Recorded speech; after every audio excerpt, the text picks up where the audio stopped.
A to Z में L भी आता है, L for Lalu Yadav, M भी आता है, M for Misa Bharti, R भी आता है, R फॉर राबड़ी देवी, और T भी आता है, T फॉर तेजस्वी यादव। बिहार में बनने जा रहा है भूमिहार यादव, भूमिहार यादव।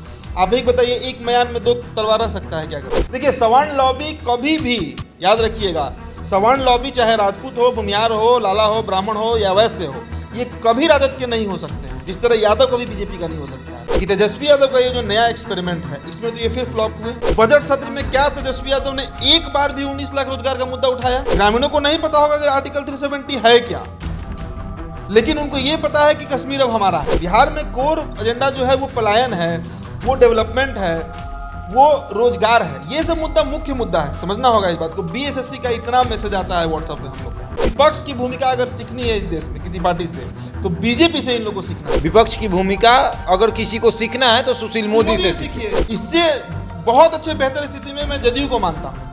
कम से कम वहाँ पे परिवार नहीं है। नीतीश कुमार को नरेंद्र मोदी ने भी समाजवादी नेता कहा, नीतीश कुमार का परिवार का दूर दूर तक कोई व्यक्ति राजनीति में नहीं दिखता। तेजस्वी यादव राजद को A to Z की पार्टी बनाने के लिए एड़ी चोटी का जोड़ लगा रहे हैं। एमएलसी में भुनिहारों को टिकट दे रहे हैं, भुनिहार जीत कर भी आ रहे हैं। तो क्या भुनिहार एमएलसी बन जाएंगे तो राजद A to Z की पार्टी बन जाएगी? ये तमाम सवाल हैं। पहले इस वीडियो को अगर आप देखिएगा तो आपको बुरा भी लगेगा अगर आप राजद के समर्थक होंगे तो, क्योंकि विधानसभा में नेता प्रतिपक्ष कौन है? तेजस्वी यादव हैं। विधान परिषद में नेता प्रतिपक्ष कौन बनने जा रही हैं? तो तेजस्वी यादव की जो मां है राबड़ी देवी, वो बन रही है।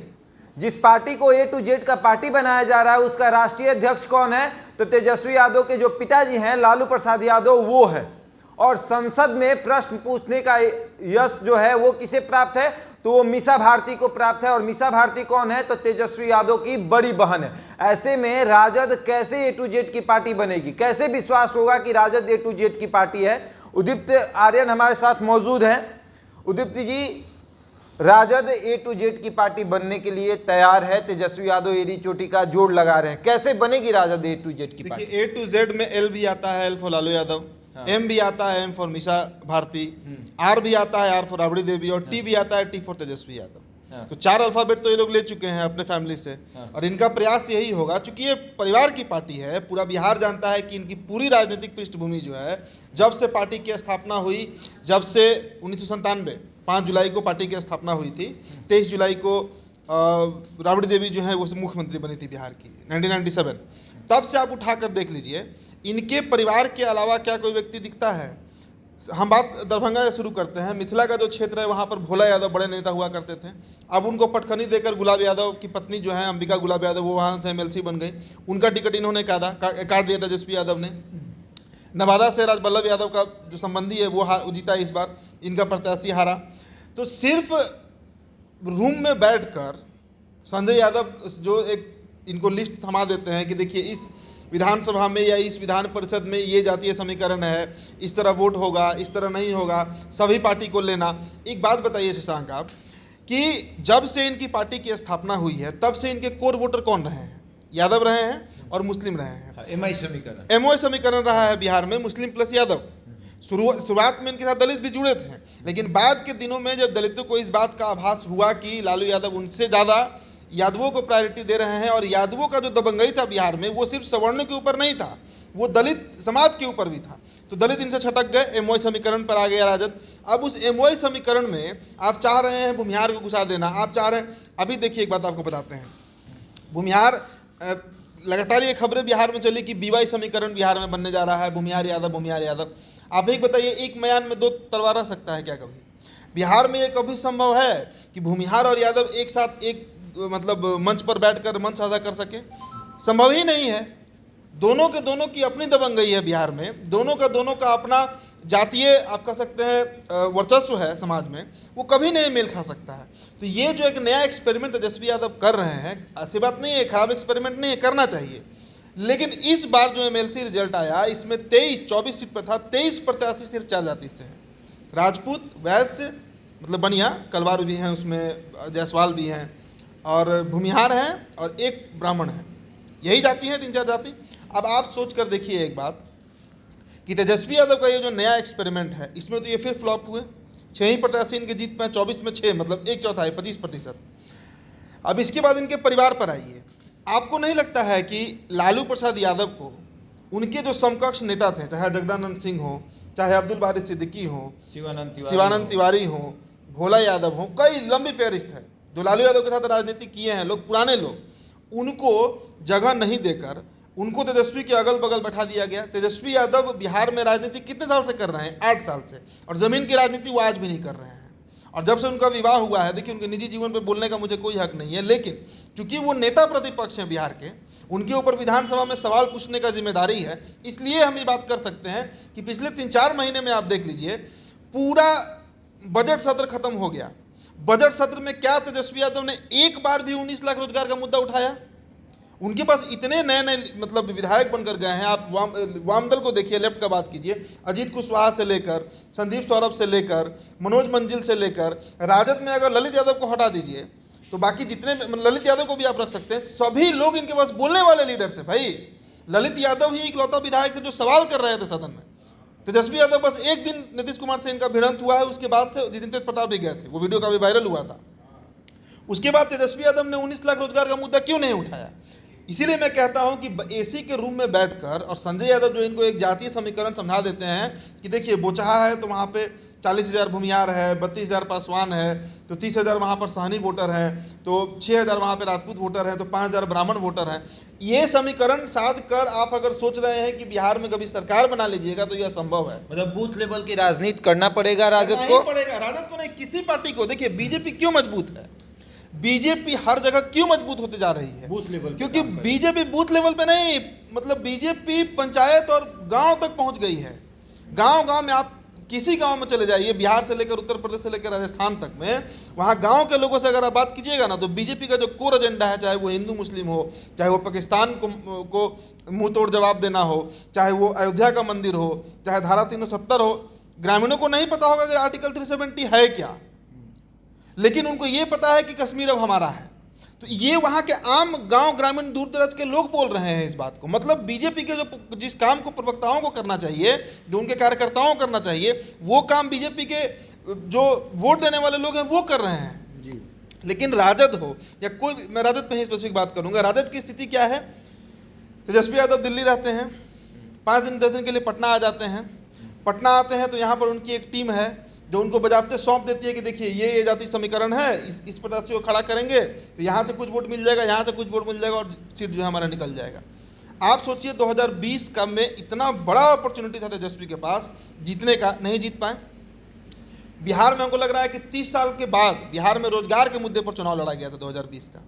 रोजगार का मुद्दा कहाँ है? बीच में ये बेरोजगारी रैली की बात कर रहे थे, ठीक है, कोविड आया, कोविड तो खत्म हो गया, रामनवमी हुआ, कितना जुलूस निकला, कितना कार्यक्रम हुआ, लगातार सभी कार्यक्रम चल ही रहे हैं, स्कूल खुल गए, इनका बेरोजगारी रैली कहाँ चला गया?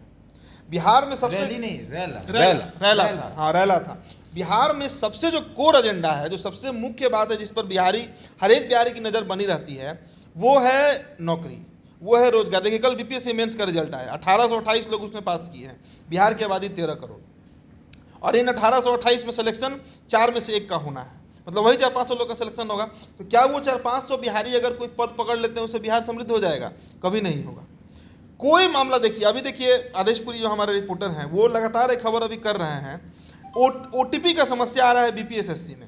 ये बहुत बड़ा मुद्दा है, बहुत बड़ा मुद्दा है कि भाई आप मेल पर क्यों नहीं भेज रहे हैं एडमिट कार्ड। अब सोचिए कितने बच्चे ऐसे हैं, 24 तारीख को मुख्य परीक्षा है, 24 अप्रैल को, और अभी तक उनका एडमिट कार्ड डाउनलोड नहीं हुआ है। वो 5 दिन से पढ़ाई लिखाई छोड़कर आयोग के पास धरना देने बैठे हुए हैं, पहुंच रहे हैं वहां पर। तो ये बड़ा मामला है। अब सोचिए इसके बाद तेजस्वी यादव पूरे प्रकरण से गायब रहते हैं। और देखिए तेज प्रताप को मैं बिहार की राजनीति में इररिलेवेंट मानता हूं, उनका कोई रिलेवेंसी नहीं है बिहार पॉलिटिक्स में। कभी बोर्ड लेकर खड़ा हो जाते हैं कि नीतीश जी आपका एंट्री है, कभी बोर्ड लेकर खड़ा हो जाते हैं आपकी एंट्री नहीं है, कभी रजनीगंधा गिरा देते हैं। तो वो यही से पॉलिटिक्स कर रहे हैं, उनको बिहार का स्विमिंग पूल में भी तैर रहे हैं। हाँ वो वीडियो भी आया है सामने, लेकिन वो हमारा बिहार का कोर एजेंडा नहीं है। बिहार में कोर एजेंडा जो है वो पलायन है, वो डेवलपमेंट है, वो रोजगार है। ये सब मुद्दा मुख्य मुद्दा है, समझना होगा इस बात को। बीएसएससी का इतना मैसेज आता है व्हाट्सएप पे हम लोग का, आरआरबी एनटीपीसी हुआ उसमें भी तेजस्वी गायब थे। बीएसएससी में वाम के विधायक मुद्दा उठाते हैं, तेजस्वी आज तक नहीं बोले हैं सदन में कभी। और एक बात और मैं आपको बताऊं कि जब छात्र तेजस्वी यादव के आवास पे, राबड़ी आवास पे जाते हैं तेजस्वी यादव से मिलने, तो उन्हें घंटों खड़ा होना पड़ता है, और जब वो आते हैं तो एक ही जवाब देते हैं कि आप लोगों ने ही वोट देकर उन्हें जिताया है, इस बार के विधानसभा में उन्हें दिखा दीजिए, हरा दीजिए, और कोई उनका ये नहीं रहता है, तभी काम करेंगे। हाँ, मतलब मुख्यमंत्री बनेंगे तभी ये काम करेंगे। इनको जो 75 विधायक बिहार दिया है, जिसके दम पर ये नेता प्रतिपक्ष बने हुए हैं और घूम रहे हैं सभी जगह पर, वो इनके लिए कोई मायने नहीं रखता है। इनको गद्दी सौंपिए तो ही ये काम करेंगे। इनको बिना, देखिए मैं बार बार एक बात कहता हूं कि विपक्ष की भूमिका अगर सीखनी है इस देश में किसी पार्टी से, तो बीजेपी से इन लोगों को सीखना चाहिए। आज बीजेपी कई मामलों पर फेल्योर है। महंगाई का मुद्दा उठा लीजिए, 120 रुपए का पेट्रोल हो गया, 220 रुपए का ये सरसों तेल मिल रहा है जो खाते हैं हमारा आप। इसके बावजूद देखिए विपक्ष शांत पड़ा हुआ है। महंगाई के मामले पर आप देख रहे हैं बिहार के सड़क पे कोई नेता उतर रहा हो, एक नेता का नाम ले लीजिए, चिराग पासवान का नाम लीजिए, तेजस्वी यादव का नाम लीजिए, कोई नहीं उतर रहा है। शायद तो समझना होगा शशांक कि बीजेपी जितनी अच्छी विपक्ष की भूमिका निभाती है, उतनी अच्छी विपक्ष की भूमिका कोई नहीं निभा पाता। 2016 की सरकार बीजेपी के एक ही व्यक्ति ने गिरा दिया, सुशील मोदी ने। विपक्ष की भूमिका अगर किसी को सीखना है तो सुशील मोदी से सीखिए। सुशील मोदी कितना पीसी, 40 पीसी किए थे जब नीतीश कुमार से अलग हुए थे, तो 40 पीसी करके रोज कोई ना कोई नया खुलासा कर रहे थे।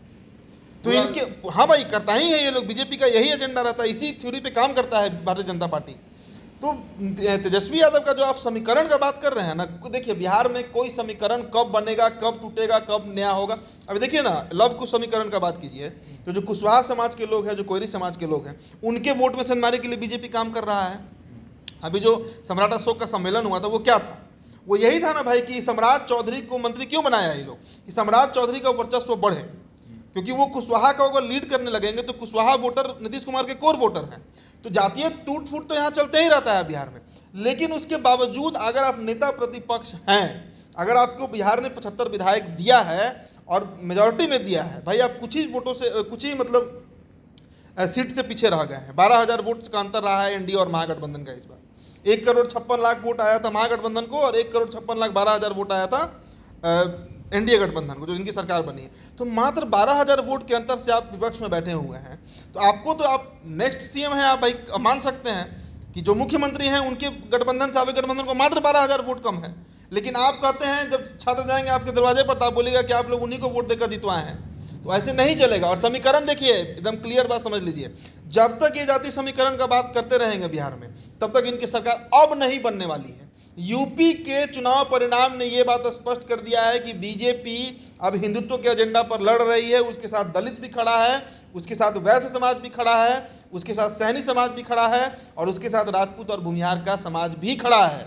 इसलिए अब जातीय सेंध लगाना भाजपा के लिए बहुत मुश्किल है। जान लीजिए, बीजेपी से जो लोग अपोजिट में लड़ रहे हैं, विधानसभा में जाते हैं तो एक और बात करते हैं, ये भाजपा के नेताओं से कहते हैं कि अब हम आपकी कैटेगरी में आ गए हैं लव मैरिज करके।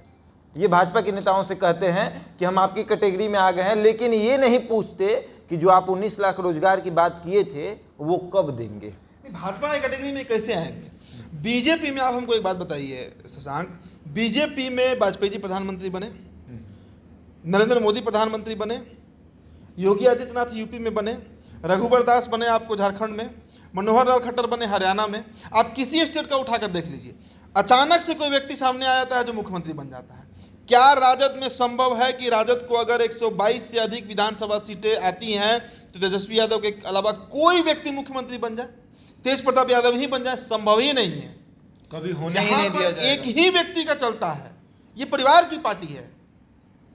इससे बहुत अच्छे बेहतर स्थिति में मैं जदयू को मानता हूं, कम से कम वहां पे परिवार नहीं है। नीतीश कुमार को नरेंद्र मोदी ने भी समाजवादी नेता कहा, नीतीश कुमार का परिवार का दूर दूर तक कोई व्यक्ति राजनीति में नहीं दिखता है।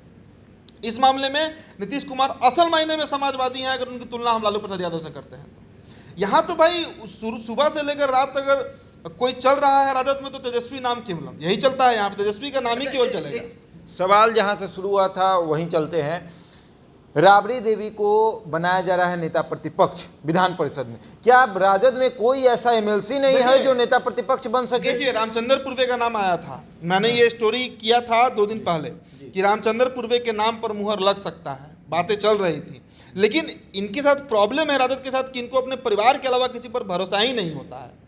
दिक्कत वहां है। राजद में ऐसा कोई नेता नहीं जो नेता प्रतिपक्ष बन सके? बहुत नेता है, बहुत लीडर्स हैं तो भाई। क्यों, आखिर क्यों राबड़ी देवी ही क्यों? क्योंकि परिवार की पार्टी है, बार बार वही बात तो हो रहा है कि परिवार की पार्टी है ये। इस सिवाय अपने आप 4 नाम गिनवाए ना, लालू प्रसाद यादव, राबड़ी देवी, मीसा भारती, तेजस्वी यादव, और कल दिन तेज प्रताप यादव भी कुछ बनेंगे। अगर इनकी सरकार बनती है तो वो भी कहीं ना कहीं मंत्री तो रह ही चुके हैं भाई, स्वास्थ्य मंत्री रहे हैं, तो फिर से अगर इनकी सरकार बनती है तो फिर वो मंत्री बनेंगे। यहाँ पर किसी का कोई काबिलियत नहीं देखा जाता है। आप भूल रहे हैं, पोस्टर में एंट्री हो गई है, आने वाले समय में राजनीति में भी एंट्री हो जाएगी। रेचल राजश्री, रेचल का बिल्कुल, आर भी आ गया फैक्टर। तो इनका परिवार ही, वही स्थिति सपा का उत्तर प्रदेश में है। आज जो सपा दुर्गति झेल रहा है, अंतिम चुनाव सपा 2012 में जीता है, वो भी अखिलेश का क्रेडिट नहीं जाता है, मुलायम सिंह के नेतृत्व में जीता है। अखिलेश यादव का अपना कोई क्रेडिट नहीं है चुनाव जीतने में। लड़े तो 17 में हारे, 22 में लड़े फिर हारे ना, तो वही तेजस्वी का होने जा रहा है। अंतिम जो चुनाव तेजस्वी यादव जीते थे, लालू यादव के राज में जीते थे, और उसके बाद उनके जाने के बाद ठप पड़ गया है। और जो स्थिति है राजद की, आज राजद के समान देखिए, यादवों में एक बहुत बड़ा आक्रोश है, अब आज के समय में चल रहा है। यादवों में आक्रोश इस बात को लेकर है भाई कि जिस पार्टी को उन्होंने सींचा है उसमें आज 3 MLC भूमिहार से बन गए। एडी सिंह राज्यसभा पहुंच जाते हैं। मनोज झा जो अपने घर का वोट नहीं दिलवा सकते हैं राजद को, वो राज्यसभा में हमेशा बढ़ चढ़ कर हिस्सा ले रहे हैं। प्रदेश अध्यक्ष एक राजपूत को बना दिया गया। तो इस बात का आक्रोश है यादव समाज में, इसका खामियाजा इनको 2025 में समझ में आएगा। देखिए, सवर्ण लॉबी कभी भी, याद रखिएगा, सवर्ण लॉबी चाहे राजपूत हो, भूमिहार हो, लाला हो, ब्राह्मण हो या वैश्य हो, ये कभी राजद के नहीं हो सकते हैं, जिस तरह यादव कभी बीजेपी का नहीं हो सकता है। बीजेपी में जो तमाम लीडर्स हैं यादव के, चाहे वो नित्यानंद राय हों, नंदकिशोर यादव हों, भूपेंद्र यादव हों, ये पार्टी में नेता बन सकते हैं, लेकिन यादवों को भाजपा का कार्यकर्ता ये नहीं बना सकते हैं, असंभव है। उसी तरह सवर्ण लॉबी जो है वो कभी भी बिहार में या उत्तर प्रदेश में, 2 राज्यों का मैं कह सकता हूं कि कभी भी ये जा ही नहीं सकते हैं बीजेपी के साथ, असंभव है। जिस तरह बीजेपी के साथ यादव नहीं जुड़ सकते हैं, उस तरह सवर्ण लॉबी राजद से नहीं जुड़ सकता है। तो तेजस्वी यादव जिस मुगालते में जी रहे हैं, इनका समझ में इनको आएगा 2024 के लोकसभा में, और उसके बाद 2025 के विधानसभा में ये स्पष्ट हो जाएगा कि ये जो एसी के कमरे में बैठकर समीकरण बना रहे हैं A to Z का, और उस A to Z में भी भाई अपने परिवार के अलावा किसी को नहीं दे रहे हैं, इसका खमियाजा राजद को भुगतना है। चलिए, तो A to Z की पार्टी बन रही है राजद, और A to Z में सिर्फ और सिर्फ उनका परिवार ही आ रहा है। तो ऐसे में कैसे बनेगी? क्या प्रदेश अध्यक्ष किसी और को बना देने से राजद A to Z की पार्टी बन जाएगी? तो ये भी देखने वाली बात होगी। ऐसे ही तमाम खबरों के लिए जुड़े रहे हमारे साथ और देखते रहते हैं इंडिया टॉक।